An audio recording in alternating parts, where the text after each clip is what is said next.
Admiral Jake Harrison adjusted his dress uniform one final time before stepping into the massive council chamber. The room was huge, with curved walls that reached high into darkness above. 12 different alien species sat in elevated seats, looking down at the small human delegation like judges at a trial. The air smelled strange, filled with the sense of different alien worlds. Some smells were sweet, others bitter, and a few made Jake's nose burn slightly. The lighting was dim and blue, designed to make all species comfortable but somehow making humans feel small and unwelcome. Dr. Lisa Stone walked beside him, carrying her data tablets filled with research on human medical advances. Behind them came Ambassador Katie Walsh, her face calm but her hands slightly tense. Captain Ben Rodriguez brought up the rear, his eyes constantly scanning the room for threats his instincts told him were there. High Arbiter Zethkol spoke first, his reptilian voice echoing through the chamber. His scales were dark green and his yellow eyes never blinked as he stared at the humans. Humans of Earth, you come before us for the third time seeking membership in the Galactic Federation. Tell us why you believe your species deserves to join civilized society. Jake stepped forward, his voice steady and strong. Honorable members of the Council, humanity comes in peace. We offer our knowledge, our friendship, and our commitment to galactic harmony. We have much to contribute to the Federation. A low rumble came from War Chief Grand, the massive Corvani leader whose gray skin was covered in ritual scars. Humans are violent. Your history is filled with wars. Why should we trust a species that kills its own kind? Dr. Stone moved forward, activating her holographic display.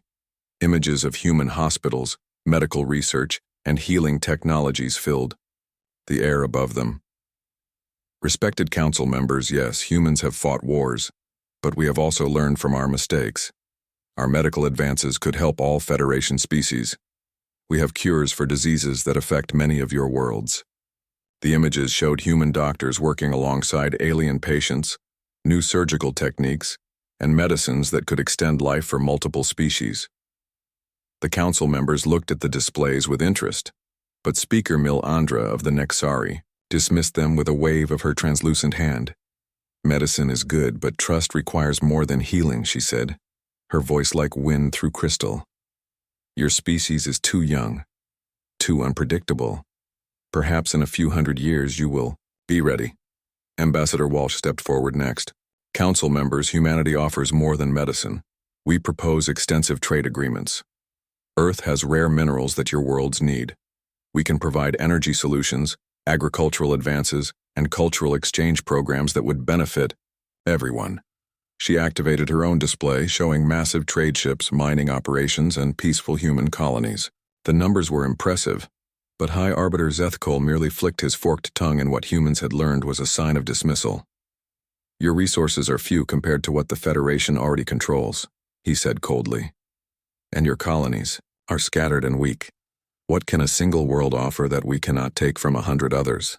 Captain Rodriguez felt his jaw tighten at the threat hidden in those words. His combat experience told him this was not a negotiation but a setup. He noticed how the alien guards had positioned themselves, how their weapons were subtly aimed at the human delegation. This felt like an ambush waiting to happen. The talks continued for hours. Every human proposal was met with criticism or impossible demands.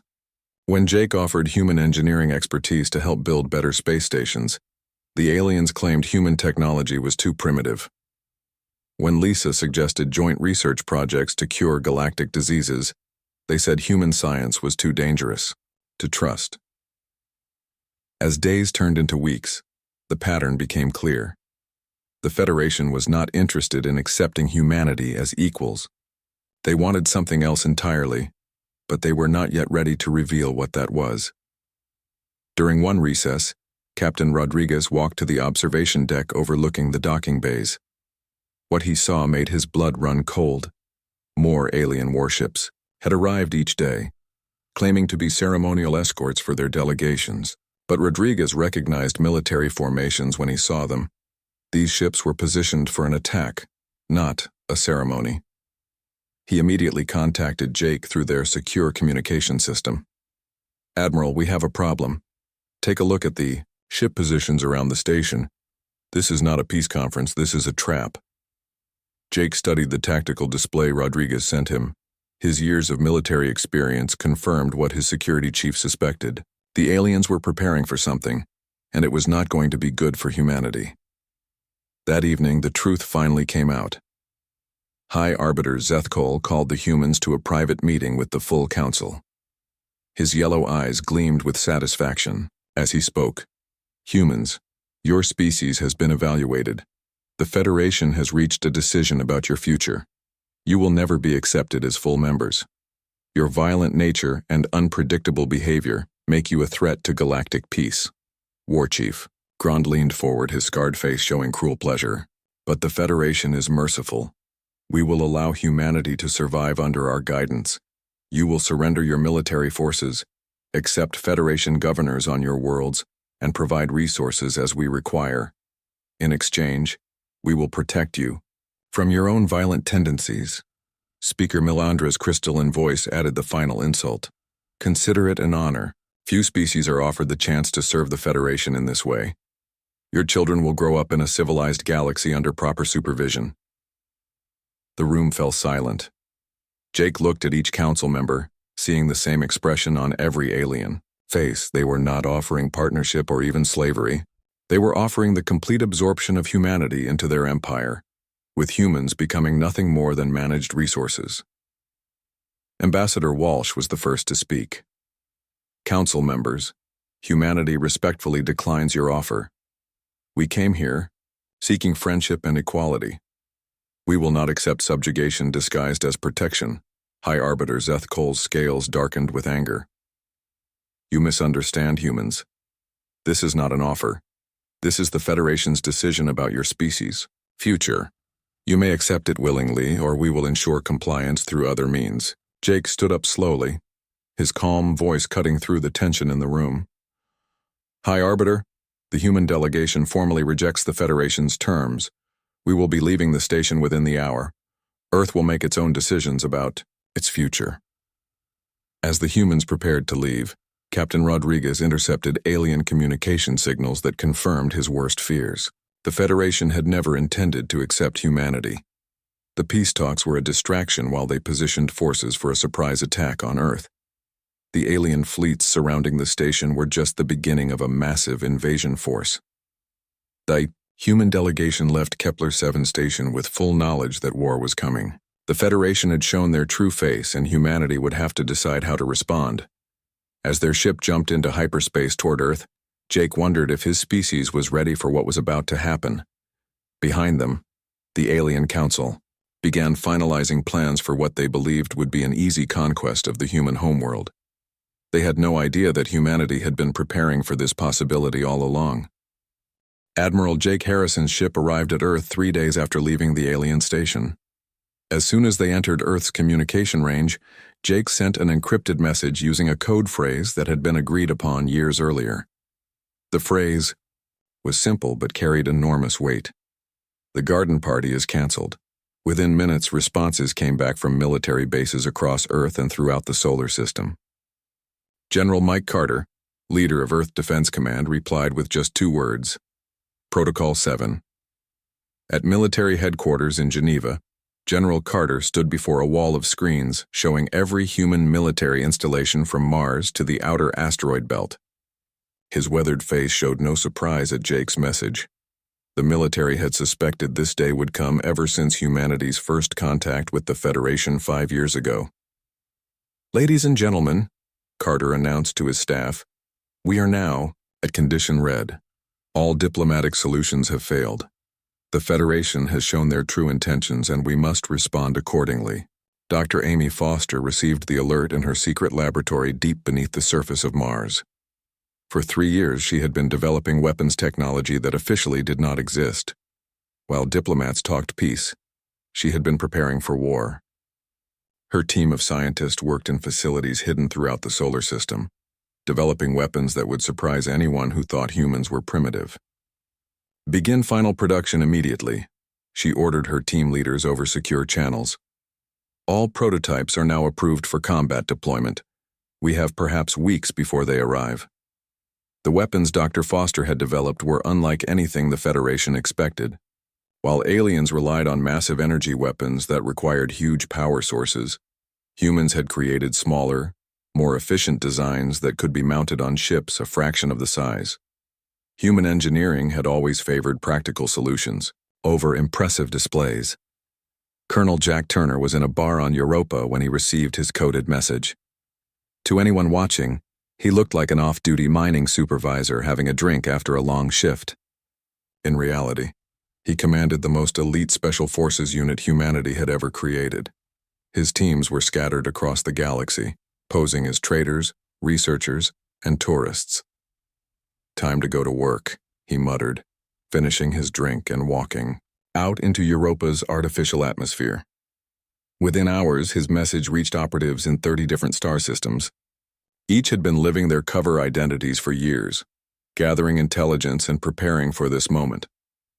Commander Sarah Blake sat in her office at the Earth Trade Commission, reviewing shipping manifests that looked completely routine. Cargo, ships carrying mining equipment, agricultural supplies, and manufactured goods. But Sarah knew the truth behind the numbers. Every civilian cargo ship leaving Earth carried hidden weapon systems. Every trade mission included military specialists ready to fight. For months, human ships had been visiting Federation worlds under the cover of peaceful commerce. The aliens saw exactly what they expected to see: primitive humans trying to establish trade relationships. They never suspected that these traders were mapping their defenses, studying their military capabilities, and positioning assets for future operations. The genius of humanity's plan was its complete invisibility. While the Federation watched, for military buildup, humans were mobilizing their entire civilization for war without changing anything that alien observers could detect. Civilian factories switched to military production without changing their external appearance. Cargo ships were converted to warships in hidden shipyards that looked like mining operations. On the public news networks, Earth's governments announced exactly what the Federation expected to hear. President Alex Johnson spoke from the White House about humanity's commitment to peace and their decision to withdraw from galactic politics to focus on internal development. "The Federation has made their position clear," Johnson said to cameras that broadcast throughout human space. "We respect their decision and will focus our efforts on improving life for all humans. We have no desire for conflict with our galactic neighbors." Military bases across Earth began what appeared to be demobilization. Soldiers were seen returning to civilian life. Warships were publicly decommissioned, and defense budgets were officially reduced. The Federation's spies on Earth reported exactly what their leaders wanted to hear. Humans were backing down without a fight. But in hidden facilities that did not officially exist, the real mobilization was reaching its peak. The asteroid belt was filled with mining operations that were actually weapons factories. Ships that appeared to be dismantled were actually being upgraded with technology the Federation had never seen. Every human civilian became part of the war effort without changing their daily routine. Captain Tony Martinez commanded one of humanity's greatest secrets, truly invisible ships. Using breakthrough technology that bent light around their hulls, his vessels could travel through space without being detected by any known alien sensors. For months, these ghost ships had been positioning themselves throughout Federation space, watching and waiting. Martinez received his activation order while his ship drifted silently near a Federation naval base. His crew had been living in the darkness between stars for weeks, their ship powered down to minimum levels to avoid detection. Now it was time to reveal themselves. Major Sam Wright led Marine units that had been training for scenarios the public never knew existed. While the Federation believed humans were naive about galactic warfare, Wright's Marines had been studying captured alien equipment and developing tactics specifically designed to counter Federation military doctrine. His men were stationed aboard ships that looked like simple cargo haulers, but carried enough firepower to level a city. They had practiced boarding operations against mock-ups of alien vessels, learning to fight in different gravities and atmospheres. Every Marine knew their mission: disable rather than destroy, capture rather than kill, and learn everything possible about alien technology. Dr. Kevin Moore, worked in a facility that officially dealt with civilian communication systems. In reality, he commanded humanity's electronic warfare division. His teams had spent years studying alien computer systems through supposedly harmless trade interactions. They knew more about Federation network security than the Federation did. Moore's greatest achievement was creating viruses that could spread through alien communication networks while remaining completely undetected. When the time came, these programs would turn the Federation's own technology against them. Their ships would receive false orders, their weapons would malfunction, and their sensors would show them exactly what humans wanted them to see. The most remarkable aspect of humanity's preparation was how normal everything appeared. On Earth, people went to work, children attended school, and life continued as usual. But every factory worker knew their production quota included military components. Every teacher prepared their students for possible evacuation. Every farmer grew crops that could feed both civilians and soldiers. Lieutenant Grace Chen flew patrol missions around Mars that looked like routine training exercises. Her fighter squadron practiced maneuvers that appeared to be for air shows and military ceremonies. In reality, they were rehearsing attack patterns designed specifically for Federation ship formations that Colonel Turner's spies had observed. The Federation's surveillance of human space detected no unusual military activity. Their reports confirmed what their leaders expected. Humans were frightened into submission by the failed peace talks. The invasion would face minimal resistance from a demoralized and unprepared species. As Federation fleets began moving toward human space, confident in their overwhelming superiority, they had no idea that humanity had spent years preparing for this exact moment. The quiet species that had seemed so eager for acceptance had been planning for war all along. Every human installation, from Earth to the outer colonies, was ready. Weapons that did not officially exist were armed and aimed. Soldiers who appeared to be civilians were in position. The trap was set, and all humanity had to do was wait for their enemies to spring it. The Federation invasion fleet emerged from hyperspace at the edge of Earth's solar system at exactly 800 hours, ship time. 3 massive formations spread across different approach vectors, each containing over 200 warships. High Arbiter Zethkol commanded the largest fleet personally, confident that humanity would surrender once they saw the size of the force arrayed against them. Open communication channels to the human homeworld, Zethkol ordered from his flagship's command center. We will give them one final chance to submit peacefully before we begin orbital bombardment. War Chief Grand laughed from his own command ship. Why waste time with words? These humans are weak. A few destroyed cities will teach them proper respect for Federation power. What none of the alien commanders knew was that their fleets had been tracked since the moment they entered human space. Captain Tony Martinez watched from his invisible ship as the massive alien formations took their positions. His stealth vessel drifted silently just 5 kilometers from Zethkol's flagship, completely undetected by Federation sensors. All ghost ships, report status, Martinez whispered into his communication system. Responses came back immediately, from 12 other invisible vessels scattered throughout the alien formations. Each had been waiting in position for hours, watching and preparing. On Mars, Lieutenant Grace Chen received the alert that every human pilot had been waiting for. The invasion had begun, and it was time to show the Federation what human engineering could really accomplish. Her fighter squadron launched from hidden bases carved deep into the planet's crust, emerging through camouflaged openings that looked like natural rock formations. The human fighters were small compared to alien interceptors, but they were faster and more maneuverable than anything the Federation had ever encountered. Chen's squadron rose from Mars like angry insects, their ship's energy signatures masked by technology that made them nearly invisible to alien targeting systems. Dr. Kevin Moore sat in his command center deep beneath Earth's surface, his hands moving across control interfaces that connected to systems throughout human space. Years of preparation had led to this moment. With a single command, he activated electronic warfare programs that had been quietly infiltrating Federation networks for months. Execute Order Black Ice, Moore said calmly.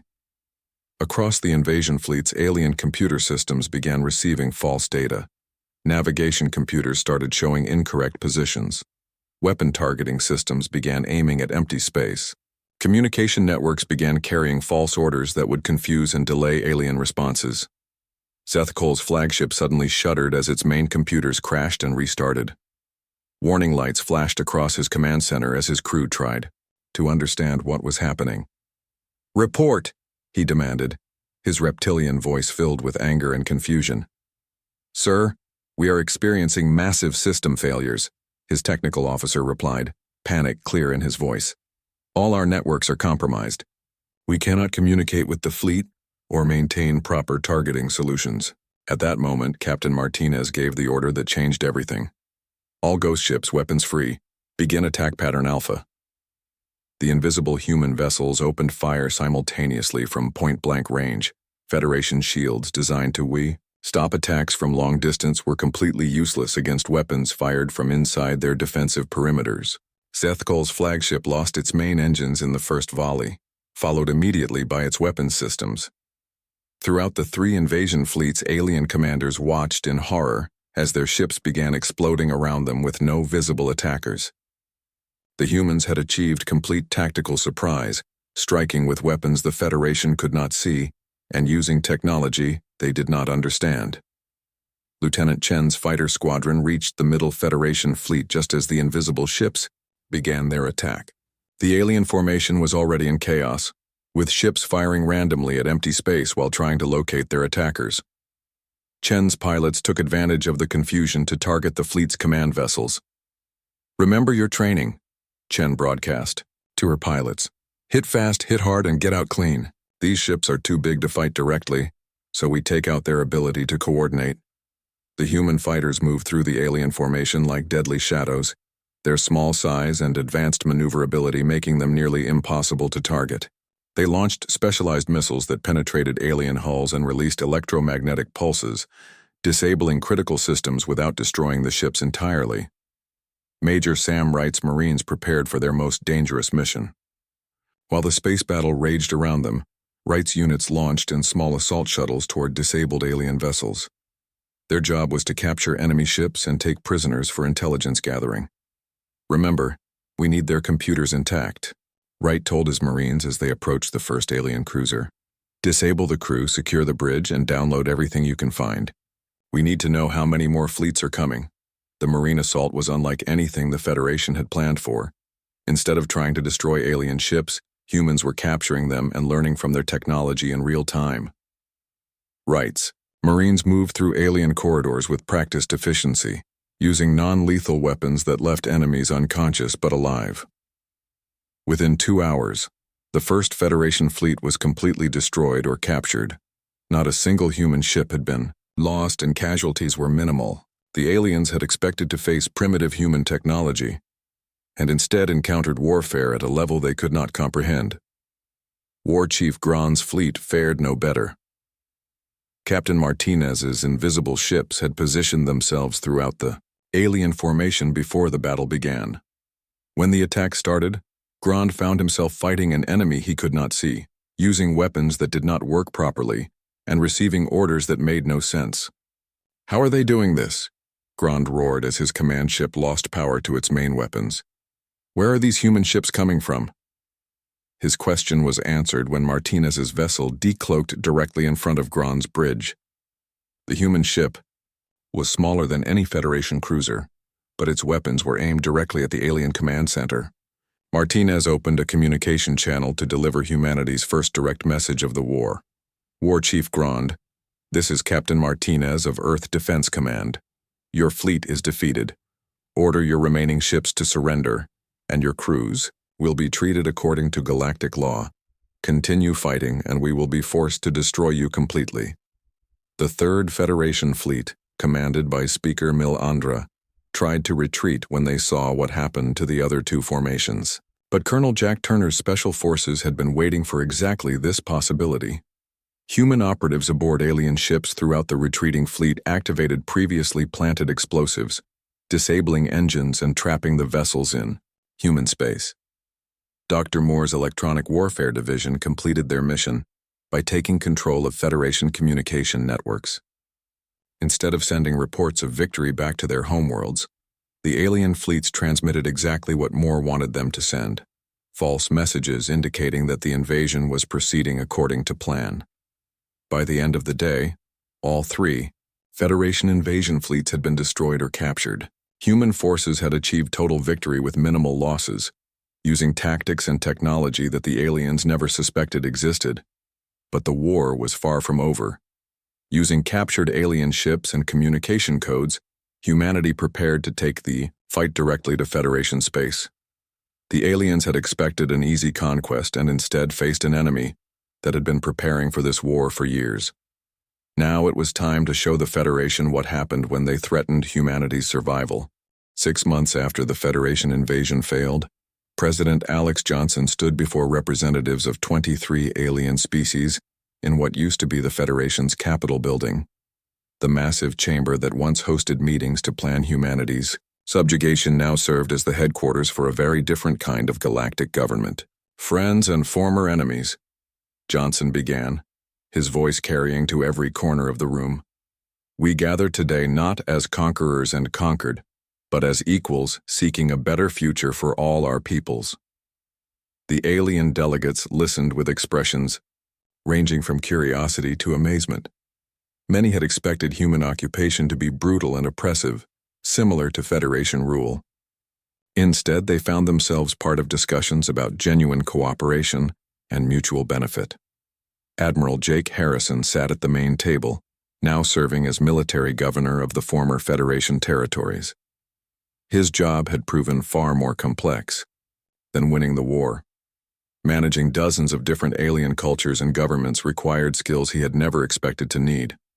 During the first month after the Federation's defeat, several alien worlds had erupted in civil wars as local populations settled old grievances that Federation control had suppressed. Harrison's forces had intervened not to choose sides but to protect civilians and establish temporary peace, while local governments reorganized themselves. "The Corvani delegation has something to say," Harrison announced, gesturing toward War Chief Grand, who now served as an advisor rather than an enemy commander. Grand stood slowly, his massive frame still intimidating despite his changed circumstances. "I fought humans believing they were weak and cowardly," he said, his voice carrying shame and respect in equal measure. "I was wrong about their weakness, but I was also wrong about their character. They fight with honor and treat defeated enemies with dignity." The transformation of the Corvani had been one of the war's most surprising outcomes. After his capture, Grand expected execution or imprisonment. Instead, Major Sam Wright's Marines had treated him as a prisoner of war entitled to respect and fair treatment. When Grand saw how humans cared for wounded alien soldiers, including his own troops, his opinion of humanity changed completely. Dr. Lisa Stone had spent the months since the war traveling to former Federation worlds, leading medical missions that provided free health care to populations the Federation had neglected. Her work had won over many former enemies who discovered that human compassion was as real as human military capability. "The Nexari medical crisis has been resolved," Stone reported to the Assembly. "The plague that killed thousands under Federation rule has been completely eliminated using human medical techniques combined with Nexari biotechnology. This cooperation has saved over 500,000 lives." Speaker Milandra rose from her seat, her crystalline form catching the chamber's light in brilliant patterns. "Dr. Stone speaks truth. My people suffered for decades under Federation rule, which viewed our deaths as acceptable losses. Humans risked their own lives to save strangers from a species that had tried to destroy them. The medical missions had been Stone's idea, but they required approval from every level of human government. Many officials had questioned the wisdom of helping former enemies, but Johnson had supported the program completely. The results spoke for themselves. Former Federation worlds now competed to join the new human commonwealth, rather than being forced to submit.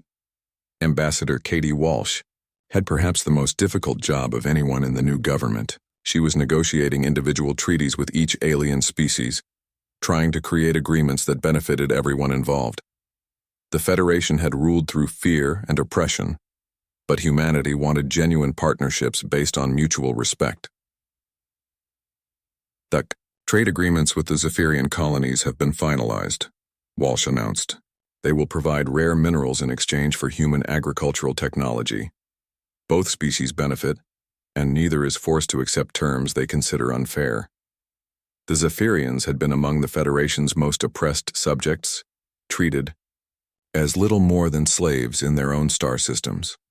When human forces liberated their worlds, the bird-like aliens had expected new masters to replace the old ones. Instead, they found partners who valued their unique talents and offered fair compensation for their contributions. Colonel Jack Turner's Special Forces had played a crucial role in the transition period. His operatives, who had spent years infiltrating Federation space, now worked to expose and dismantle the corrupt networks that had enriched Federation leaders at the expense of ordinary citizens. We have recovered approximately 60% of the wealth stolen by Federation officials, Turner reported. These resources are being returned to their rightful owners and used to rebuild worlds damaged by Federation exploitation. The discovery of the Federation's true nature had shocked many of its former member species. What they had believed was a benevolent government had actually been a massive criminal organization that stole resources, suppressed development, and eliminated anyone who questioned their authority. General Mike Carter oversaw the demobilization of Federation military forces and the integration of alien officers who chose to serve the new government. Many former Federation soldiers had joined human forces, bringing their knowledge and experience to help build a better military structure. The combined defense fleet now includes vessels and personnel from 18 different species, Carter announced. This diversity of tactics and technologies makes us stronger than any single species military could ever be. The integration had not been without problems. Different species had different concepts of military honor, different fighting styles, and different ideas about the proper treatment of civilians. But human leadership had worked patiently to create common standards that everyone could accept. Captain Tony Martinez now commanded a mixed fleet of human and alien vessels, many of them former Federation ships that had been captured during the war. His invisible ships had become the foundation for a new type of military unit that combined human stealth technology with alien engineering advances. Our joint patrols have eliminated piracy in 7 star systems, Martinez reported. Former Federation criminals who preyed on civilian shipping are learning that the new government will not tolerate their activities. The most remarkable change was in how different species viewed each other.